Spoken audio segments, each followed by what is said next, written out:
Pour cette conférence. Cette conférence va être découpée en 4 parties. Le thème de cette conférence, c'est comment investir en 2024 dans un contexte inflationniste. Alors on va avoir plusieurs classes d'actifs. Donc on verra l'immobilier, on verra le marché action, le marché obligataire et on verra le marché de l'or. Donc, juste avant de démarrer cette présentation et de donner les perspectives d'investissement pour 2024, on va s'attacher tout d'abord à expliquer ce que c'est que l'inflation, comment elle a impacté ces classes d'actifs, et après, on finira sur les perspectives, les recommandations, soit à l'achat, soit de rester à l'écart, ou soit de même vendre certaines classes d'actifs. Donc, ce qu'il faut savoir, c'est que depuis 2020, on a connu un cycle d'inflation. Donc l'inflation, comme vous pouvez le voir sur les écrans, pour ceux qui ne connaissent pas cette thématique-là, elle vient de plusieurs facteurs. Donc on a eu l'épisode du Covid avec l'injection de pas mal d'argent public qui est rentré dans l'économie. Et cette inflation-là, elle a baissé le pouvoir d'achat des particuliers, qui ensuite s'est répercuté dans l'économie. Donc on a eu un premier volet de baisse de pouvoir d'achat, et cette inflation ensuite a été répercutée par les entreprises au niveau des prix, ce que vous avez pu constater. Donc le cycle d'inflation, c'est hausse des prix avec l'injection de tout ce qui est politique économique par les gouvernements avec le Covid, et on a eu ensuite toutes les banques centrales qui ont continuer à alimenter l'économie avec énormément d'impression monétaire, donc ce qu'on appelle la planche à billets. Et donc ça fait baisser les marges d'entreprise qui ensuite ont dû répercuter ces prix, comme vous pouvez le voir tous les jours. Donc cette inflation qu'on a connue depuis 2020, elle s'est poursuivie, même accélérée en 2021, 2022 et 2023, ce qui a poussé les banques centrales à monter les taux très fortement pour justement lutter contre cette inflation. Alors, l'inflation, c'est quelque chose qu'on connaît très très bien. Vous pouvez le voir sur le graphique. On a eu une dizaine d'épisodes d'inflation, et elles ont des raisons et des causes qui sont différentes, mais les gouvernants et les gérants de tous les responsables de toutes les banques centrales savent le gérer d'une manière assez simple, c'est de monter les taux d'intérêt. Donc vous avez tous subi une très forte inflation en 2020, 2021, 2022. Et qu'est-ce qui s'est passé depuis janvier 2022? On a eu une très très forte hausse des taux d'intérêt. On a eu 11 relèvements de taux, ce qu'on n'avait pas connu depuis une cinquantaine d'années. Et on a les premiers résultats de cette baisse de l'inflation. Donc sur ce graphique-là, en jaune, vous voyez, depuis les années 2000, on a eu 3 phases où les banques centrales ont décidé de monter les taux d'intérêt pour casser cette inflation. Donc on a eu en 2000, 2008 et là on a eu en 2022. Donc ces 3 phases, donc là c'est la courbe jaune, c'est chaque hausse, c'est des relèvements de 0,25 à 0,5% de taux, justement pour freiner cette inflation. Donc chaque hausse de taux a créé en fait une crise économique. En 2000, c'était la bulle Internet qui a explosé. En 2008, c'était la crise des subprimes. Et pas mal de professionnels des marchés craignent justement qu'une ou plusieurs bulles explosent suite aux 11 relèvements des taux directeurs des banques centrales. Donc ça, c'est ce qu'on va voir par la suite. Comment on anticipe pour 2024-2025 ces 11 relèvements de taux qui ont un impact direct sur l'économie, sur la croissance, sur la consommation. Donc à côté en parallèle de la courbe jaune qui représente en fait toutes les hausses de taux et les baisses de taux de la Banque Centrale Européenne, on a la courbe blanche qui représente combien la Banque Centrale a injecté d'argent dans l'économie. Donc vous voyez que c'est une courbe qui est exponentielle, et depuis 2022, on a une décroissance de cette courbe avec les banques centrales qui réduisent leur bilan, et donc qui a un effet aussi sur les taux directeurs. Donc on verra cette explication-là sur chaque classe d'actifs pour voir qu'est-ce qui va se passer à la suite de ces 11 relèvements des taux directeurs. Donc, on va démarrer avec l'immobilier, ensuite on verra la partie action, l'or, et on terminera par les obligations. Donc, ce qui est plus commun pour vous tous, parce que c'est quelque chose que vous maîtrisez assez bien, c'est l'immobilier. Donc, sur l'immobilier, il y a eu un impact direct de cette forte hausse des taux d'intérêt, des taux directeurs, puisqu'ils entraînent ensuite une répercussion sur les obligations d'État, et on les retrouve ensuite sur les crédits immobiliers.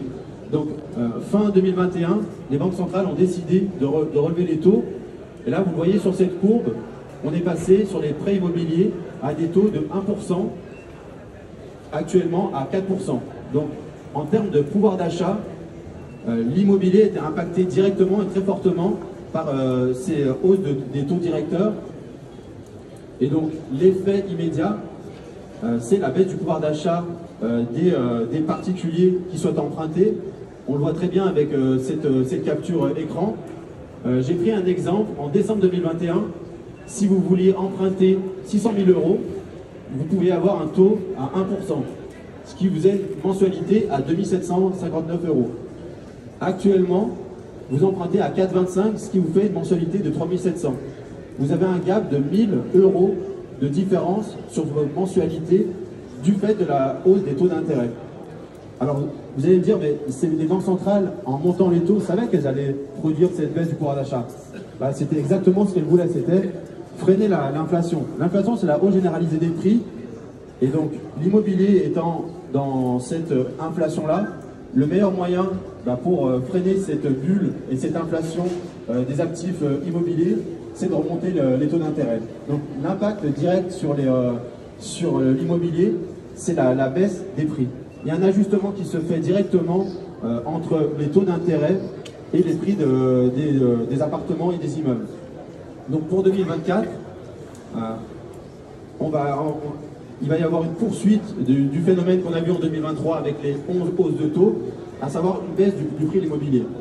Donc on est là pour parler des perspectives d'investissement. Où est-ce que vous devez investir en 2024, à part si vous faites du locatif et vous avez un loyer qui compense vos mensualités, mais acheter un bien aujourd'hui en espérant le revendre assez rapidement, vous allez vous heurter à une baisse des prix de l'immobilier. Donc la classe d'actifs de l'immobilier n'est pas en soi une bonne solution. Il y aura des prix qui vont encore baisser en 2024, et donc il faudra attendre 2025 pour faire des emplettes et profiter justement d'une baisse qui va avoisiner les 10 ou 25% par rapport au plus haut qu'on a vu en 2022.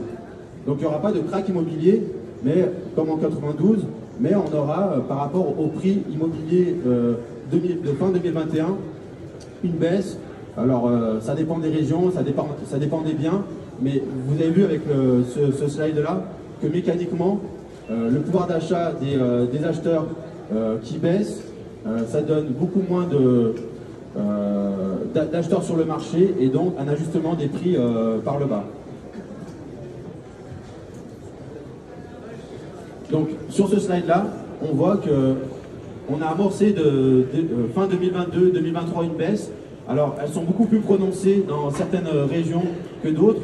Alors là vous avez l'exemple de Lyon, Paris, la province, qui baisse assez fortement. Alors si vous faites des investissements à l'étranger, on a un cas atypique aux États-Unis où on a des prix d'immobilier qui montent malgré la hausse des taux d'intérêt, parce qu'il y a une pénurie en fait de biens qui sont mis à la vente.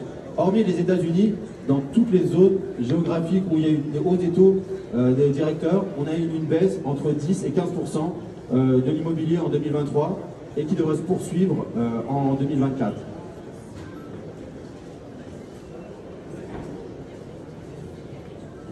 Alors la bonne nouvelle, c'est qu'on a eu une forte hausse des taux donc, en 2022 et de 2023, mais en 2024, les banques centrales vont réduire ces taux. Pour quelles raisons? Elles ont monté les taux pour casser l'inflation qui était à des niveaux historiquement très très hauts. Et cette inflation a fortement baissé en 2023. Et donc, selon les économistes, on attend entre 0,5 et 1% de baisse de taux en 2024. Donc, à gauche, vous avez les anticipations de baisse de taux en 2024 pour la Banque Centrale Européenne. Et à droite, vous avez les anticipations de baisse de taux de la Fed. Alors, la Fed risque de baisser les taux de façon beaucoup plus forte que la BCE, parce que l'inflation, justement, est descendue beaucoup plus rapidement que dans la zone euro.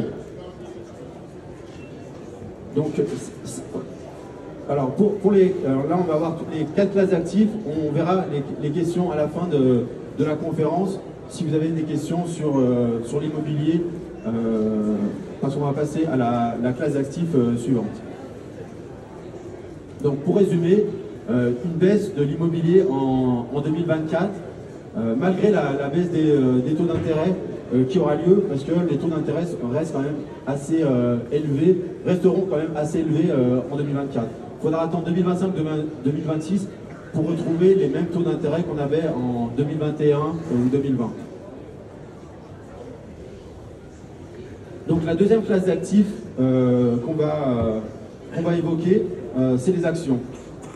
Alors, je vous ai mis un graphique qui reprend l'évolution du marché depuis 1958 pour être précis. Tout ça pour vous montrer que les marchés actions sont très cycliques. On a des vagues de hausse qui durent entre 8 et 12 ans, avec des très très fortes hausses. Donc ça, c'est la partie en vert en haut, et en bas, c'est ce qu'on appelle des marchés baissiers, donc qui ont lieu pendant des récessions, des chocs géopolitiques ou pendant des crises sanitaires comme en 2000. Donc vous le voyez, depuis une soixantaine d'années, on est vraiment dans quelque chose qui se répète, et là on est à la fin d'un cycle économique. Donc on a eu un décrochage des marchés en 2020 de 34% suite au Covid. Ensuite, on a eu un décrochage de 25% suite à la hausse des taux d'intérêt des banques centrales. Et on a très bien amorcé cette année-là un début de nouveau cycle économique avec une hausse de 17%. Alors, vous lirez pas mal d'articles, pas mal d'experts qui attendent un krach boursier, un krach de 30-40%. Il aura du mal à arriver parce qu'il y a énormément de liquidités dans le marché. Et vous pouvez le voir sur le graphique en bas, enfin sur le slide, sur les charts en bas, qui représentent tous les marchés baissiers qui durent entre 8 mois et 31 mois. À chaque fois qu'on a eu une baisse de 25%, le marché a rebondi derrière pour monter. Alors ça, on va le voir dans ce graphique-là. Sur ce graphique-là, chaque fois que le marché a perdu 25%, depuis 1958, on a gagné entre 15 et 60% l'année suivante, ce qui était le cas cette année-là. Donc il y a énormément de mauvaises nouvelles au niveau économique, au niveau géopolitique avec la guerre qu'on a en Russie, enfin plutôt en Ukraine, mais les marchés sont résilients. On va voir pour quelles raisons les marchés se sont bien tenus cette année, malgré toutes les mauvaises nouvelles qu'on a pu avoir, notamment les faillites en 2023 qui étaient aussi importantes que pendant la crise de 2008. Donc là, sur ce graphique, on voit qu'il y a aux États-Unis, il y a eu alors l'année n'est pas terminée, mais on est à 516. Alors sur ce graphique-là, il n'y a pas encore le cumul de toutes les faillites fin 2023, mais on est déjà au même niveau qu'en 2008 ou 2009 pendant la crise des subprimes. Donc ce facteur-là aurait pu pousser les marchés à fortement baisser, mais ça n'a pas été le cas. Alors pour quelles raisons? Alors on a des dirigeants qui ont été courageux et qui ont osé le dire. Les sociétés ont répercuté l'inflation sur les produits. Ce qu'a annoncé Édouard Leclerc en disant que certaines sociétés ont profité de l'inflation pour répercuter sur leur prix de vente cette inflation. Donc les marges des entreprises n'ont jamais été aussi importantes parce qu'elles avaient un alibi qui était l'Ukraine, qui était le Covid, pour monter les prix. Et les consommateurs ont suivi. Il n'y a pas eu une baisse de la consommation. Alors la peur pour les entreprises, c'est quand elles augmentent leurs marges, c'est que les consommateurs consomment moins.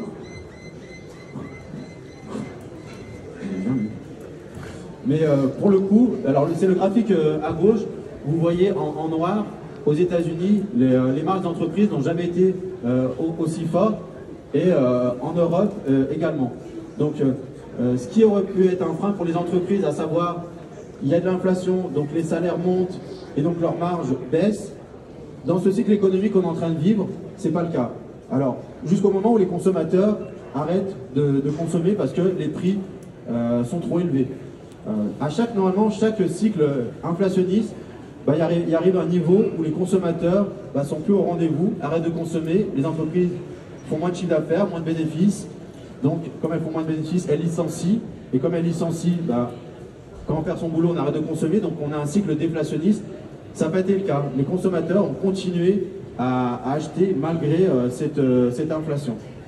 Donc, c'est ce qui a permis aux entreprises, et là on le voit actuellement avec les résultats d'entreprises en bourse, d'annoncer des très bons résultats. Donc tous ceux qui attendent un krach boursier, on l'a vu notamment avec des célèbres investisseurs, Michael Burry qui s'est mis vendeur, donc qui a anticipé une chute des marchés. Ils ont perdu de l'argent parce que lors des résultats d'entreprise, ces sociétés-là ont annoncé des meilleurs résultats. En tout cas, les résultats sont en ligne, voire meilleurs. Bon, il y a quelques déceptions, mais globalement, comme les entreprises, pour le moment, répercutent l'inflation sur le consommateur et que le consommateur est toujours présent, on n'a pas à ce stade-là de peur, une peur en tout cas que la bourse s'effondre. Alors, il y a un risque quand même, et on va le voir sur ce slide-là. Alors, juste pour vous expliquer à quoi correspond ce slide, en bleu, c'est l'inflation dans les années 70. Alors, en 70, il y a eu deux chocs pétroliers qui ont propulsé l'inflation à des niveaux qu'on n'a jamais connus depuis. On est monté à 10%, puis à 14%. Alors, les comparaisons, elles valent ce qu'elles valent. En jaune, c'est l'inflation actuelle. Je ne vous fais pas un dessin pour vous dire qu'elles vont dans le même sens. Donc les marchés, ce qu'ils ont peur, c'est ce qu'on appelle un deuxième choc inflationniste. On a eu avec le Covid une inflation qui est montée jusqu'à 10%, qui est redescendue assez rapidement parce que les banques centrales ont baissé les taux. Il ne faudrait pas qu'il y ait un deuxième choc inflationniste qui viendrait d'un nouveau conflit ou une nouvelle poussée des prix des matières premières ou d'une raison qu'on n'a pas encore prévue. Mais ce qui est assez frappant, c'est que la courbe en jaune représente l'inflation actuelle et en bleu, c'était l'inflation en 70. Et c'est vrai qu'il y a de sérieuses similitudes et tous ceux qui prédisent un krach boursier, ils anticipent justement ce deuxième choc inflationniste. Donc en salle de marché, dans les banques, tout le monde surveille donc, ce qu'on appelle le CPI, le chiffre, l'inflation sur la consommation, et le PPI, l'inflation sur la production. Si on devait avoir un deuxième choc inflationniste, donc un pétrole qui repart à 100, 150, 200 $, ça forcerait les banques centrales encore à monter les taux. Et on l'a vu avec le slide sur l'immobilier, entre 1% et 4%, vous avez vu la mensualité qui a pris 1000 € en l'espace de 2 ans. Si les taux d'intérêt devaient monter à 6,